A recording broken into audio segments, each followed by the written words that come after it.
Hindi sapat na alam mo lang ang dapat gawin para maging attractive sa mata ng babae. Mas mahalaga na naiintindihan mo kung bakit may mga lalaking kahit tahimik lang, pero sila yung hindi makalimutan. Yung tipong wala namang pinapakitang effort, hindi nangungulit, hindi nagpapapansin. Pero sa dulo, sila pa rin yung hinahanap. May kakaiba sa kanila at yun ang hindi kayang ipaliwanag ng karamihan. Kadalasan, iniisip ng maraming lalaki na kailangan nilang magsalita ng magaling, magpatawa o magpakitang gilas para mapansin. Pero ang hindi nila alam, minsan yung sobrang effort pa ang dahilan kung bakit nawawala ang attraction. Habang ikaw ay nag-a-adjust para sa kanya, unti-unti namang bumababa ang value mo sa mata niya. At habang mas pinapakita mong kailangan mo siya, mas nawawala yung natural na curiosity na dapat sana ay siya ang nakakaramdam. Dito pumapasok ang tinatawag na tahimik na ugali na nakaka-addict sa babae. Isang klase ng presence na hindi mo kailangang ipilit, hindi mo kailangang ipakita ng todo, pero ramdam na ramdam. Ito yung ugali ng lalaking kampante sa sarili, hindi naghahanap ng validation. At hindi basta-basta naaapektuhan ng reactions ng babae. Dahil dito nagkakaroon ng psychological tension na hindi kayang i-ignore. Ako nga pala si Zymer, ang iyong master sa larangan ng paraan para hindi ka mamanipula ng babae. Pero bago ang lahat, shoutout sa mga loyal kong subscribers. Kayo ang inspirasyon ko sa paggawa ng mga ganitong content. Sa video na ito, hindi lang natin pag-uusapan kung ano ang ugaling ito. Ipapakita ko rin kung paano mo ito magagamit sa totoong sitwasyon. At kung paano nito binabago ang paraan ng pagtingin ng babae sa iyo. Dahil sa huli, hindi ito tungkol sa paghabol. Ito ay tungkol sa pagiging lalaking hinahabol. Tip number 1, kontrolado ang reaksyon mo. Ito ang pinakaunang tahimik na ugali na nakaka-addict sa babae. Hindi ito tungkol sa pagiging manhid o walang emosyon. Ito ay tungkol sa kakayahan mong kontrolin ang sarili mo kahit anong sitwasyon pa ang ibato sa'yo. Karamihan sa mga lalaki, dito agad bumabagsak. Isang message lang na hindi nasagot agad, nag-overthink na. Isang malamig na reply, biglang nag-iiba ang tono. At dun pa lang, nawawala na ang balance ng interaction.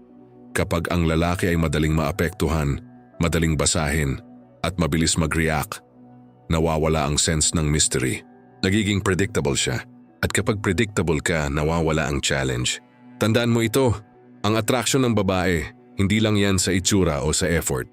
Malaki ang kinalaman niyan sa emotional experience na nararamdaman niya habang kausap ka.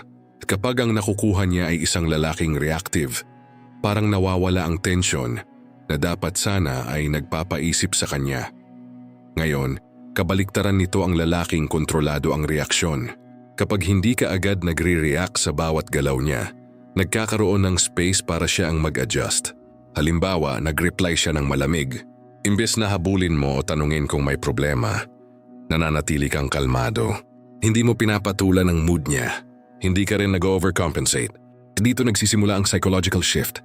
Siya ngayon ang mapapaisip kung bakit hindi ka naapektuhan. Habang tumatagal, mas nagiging invested ang babae. Hindi dahil may ginawa kang sobra, kundi dahil hindi mo ginawa ang inaasahan niya. Tayang hindi inaasahan, doon nagiging interesting ang isang lalaki. Hindi mo kailangang maging entertaining palagi. Hindi mo kailangang ipilit ang sarili mo. Minsan ang pinakamalakas na galaw ay yung wala kang ginagawang obvious na galaw. Ang lalaking may kontrol sa reaksyon, hindi basta-basta nahahatak ng emosyon ng babae. Siya ang nagtatakda ng pace. Siya ang nananatiling steady kahit magbago ang energy ng kausap niya. At dahil dito, nagkakaroon ng sense ng stability na bihirang maramdaman ng babae sa karamihan ng lalaki. Ang stability na ito, ironically, ang nagiging dahilan kung bakit siya na-addict. Ngayon, hindi ibig sabihin ito na magiging cold ka o iiwas ka sa communication. Ang punto dito ay hindi ka magpapadala. May sarili kang center. May sarili kang emotional control. At yun ang bagay na hindi kayang i-fake. Dahil sa dulo, ang babae ay hindi na-addict sa lalaking pinakamadaldal o pinaka-effort. Na-addict siya sa lalaking may control sa sarili at hindi kailanman nawawala sa sarili niyang frame. Tip number 2, hindi ka madaling makuha. Ito ang isa sa pinaka-underestimated na ugali na nakaka-addict sa babae. Karamihan sa mga lalaki, kapag may gusto silang babae, ang mindset agad ay ibigay ang lahat oras, attention, effort. Iniisip nila na kapag mas marami silang naibibigay, mas lalaki ang chance na magustuhan sila. Pero ang hindi nila napapansin, habang mas nagiging available sila, mas nawawala ang value nila sa mata ng babae. Kapag ang isang bagay ay madaling makuha, natural lang na hindi ito gaanong pinapahalagahan. Ganon din sa attraction. Kapag ramdam ng babae na anytime pwede kanyang makuha, anytime pwede kanyang kausapin, at anytime nandyan ka para sa kanya, nawawala ang excitement, nawawala ang challenge. At kapag walang challenge, walang dahilan para mag-invest ng emosyon. Ngayon, kabaliktaran nito ang lalaking hindi madaling makuha. Hindi ito tungkol sa pag-iwas o pagiging hard to get na pilit. Ito ay tungkol sa pagkakaroon ng sariling buhay na hindi umiikot sa kanya.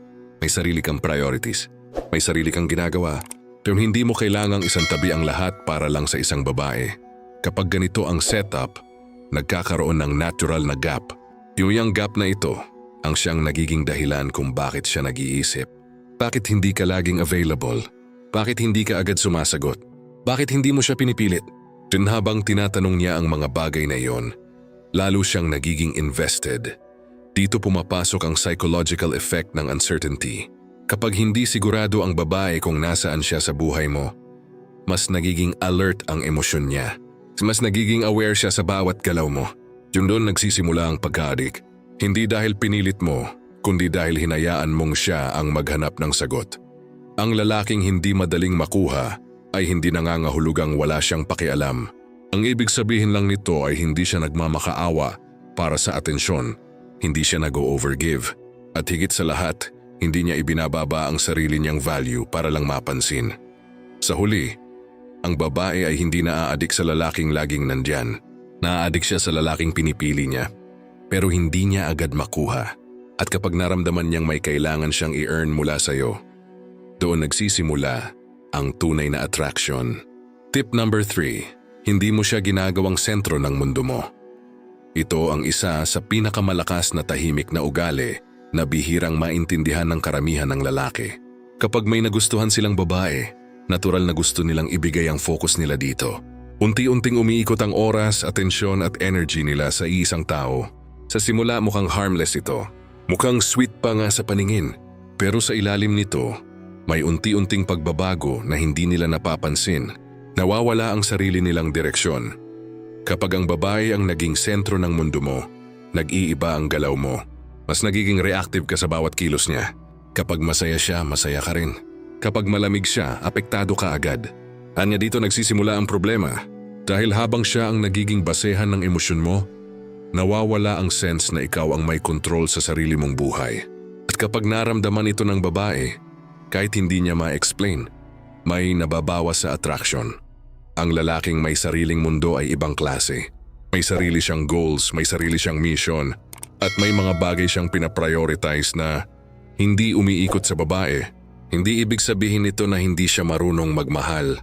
Ang ibig sabihin lang nito ay hindi niya isinusuko ang identity niya para lang sa isang tao. At dahil dito, nagkakaroon siya ng natural na presence na hindi kailangang ipilit. Kapag nakikita ng babae na hindi siya ang sentro ng mundo mo, may dalawang bagay na nangyayari. Una, nagkakaroon siya ng respeto dahil ramdam niya na hindi ka basta-basta nawawala sa sarili mong frame. Pangalawa, nagkakaroon siya ng curiosity dahil gusto niyang maintindihan kung ano yung mundo mo na hindi niya kontrolado. At dito, pumapasok ang isa sa pinakamalakas na psychological trigger. Itong tao ay natural na naa-attract sa mga bagay na hindi niya ganap na hawak. Kapag ang babae ay hindi sigurado kung gaano kalaki ang role niya sa buhay mo, mas nagiging aware siya sa bawat interaction ninyo. Mas iniisip ka niya kapag wala ka, mas pinapansin niya ang maliliit mong galaw. At habang ginagawa niya ito, unti-unti siyang nag-i-invest ng emosyon nang hindi niya namamalayan. Tip number 4, hindi ka natatakot mawala siya. Ito ang final at pinaka-critical na ugali sa lahat ng nauna. Kasi kahit gaano ka pa kagaling sa pagkontrol ng reaksyon mo, kahit gaano ka pa hindi needy, at kahit gaano ka pa ka-focused sa sarili mong mundo, kapag deep inside ay takot ka pa rin mawala siya, lalabas at lalabas pa rin yan sa actions mo. At ito ang pinakamabilis basahin ng babae. Hindi sa sinasabi mo, kundi sa paraan ng paghawak mo ng uncertainty. Ang lalaking may takot mawala ang babae, madalas nagiging over-accommodating.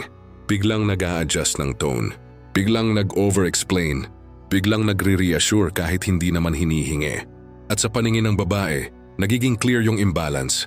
Siya ang may emotional leverage, ikaw ang laging nagho-hold ng connection. Ngayon, ang kabaliktaran nito ay yung lalaking may internal ultimatum. Hindi ultimatum na nangbabanta o nananakot, kundi yung mindset na kung hindi aligned, kaya kong bumitaw. Kung hindi reciprocal, hindi ako magpupumilit.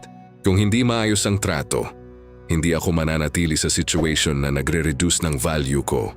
At dito nagkakaroon ng big difference sa energy. Dahil ang lalaking hindi takot mawala ang babae, hindi desperado sa outcome, hindi siya nagiging reactive sa bawat mood swing, hindi siya kumakapit sa attention. At dahil dito, nagiging mas calm, mas grounded, at mas unpredictable ang presence niya. Kapag naramdaman ng babae na hindi ka emotionally hostage sa kanya, doon siya nagiging alert kasi biglang nagbabago ang dynamic. Hindi ka na yung lalaking kailangan niyang bantayan kung andyan pa ba. Ikaw na yung lalaking hindi niya kayang i-control sa emotional pressure. Ang ganitong klaseng lalaki, nagiging mentally stimulating sa kanya. Ang irony dito, mas nagiging attached ang babae kapag hindi niya ramdam na hawak ka niya. Dahil nagkakaroon siya ng space para mag-effort, para mag-isip, para mag-invest. Hindi dahil pinilit mo, kundi dahil hindi mo siya pinilit pabalik. Ang lalaking may ultimatum mindset ay hindi pa rin disrespectful. Hindi siya nanglalamang, hindi siya cold for the sake of ego. Ang core lang nito ay self-respect. Alam niya kung saan siya worth it, at alam niya kung saan siya hindi dapat magstay. At kapag ang babae ay nakaramdam na hindi ka takot mawala, dalawang bagay ang nangyayari. Either mas lalo siyang mag-i-invest para i-keep ka, o mawawala siya dahil hindi siya sanay sa ganong klaseng structure. Pero either way, ikaw ang hindi nawawala sa sarili mong value. Dahil sa dulo, ang tunay na attraction ay hindi nabubuo sa lalaking takot mawala ang babae. Nabubuo ito sa lalaking kahit mawala siya, buo pa rin. At yun ang klase ng lalaking hindi lang hinahanap, kundi hindi rin madaling palitan. Ngayon, karamihan sa mga lalaki, kabaliktaran ang ginagawa. Lahat ng oras nila ibinibigay.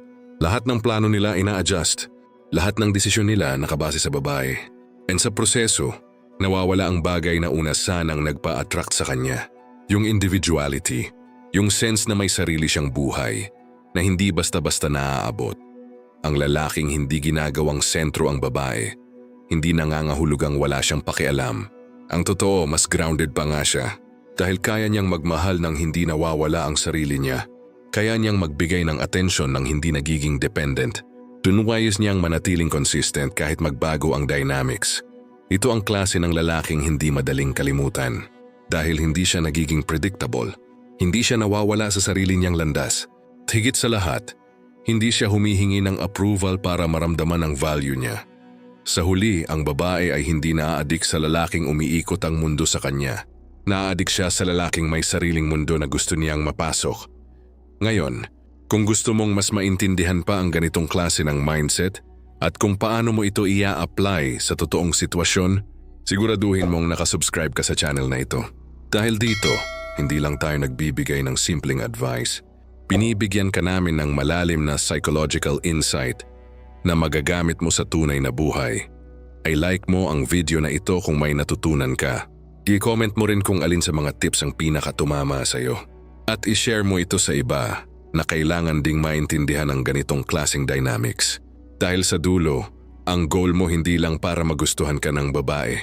Yung goal mo ay maging lalaking pinipili, hinahanap, at hindi basta-basta napapalitan.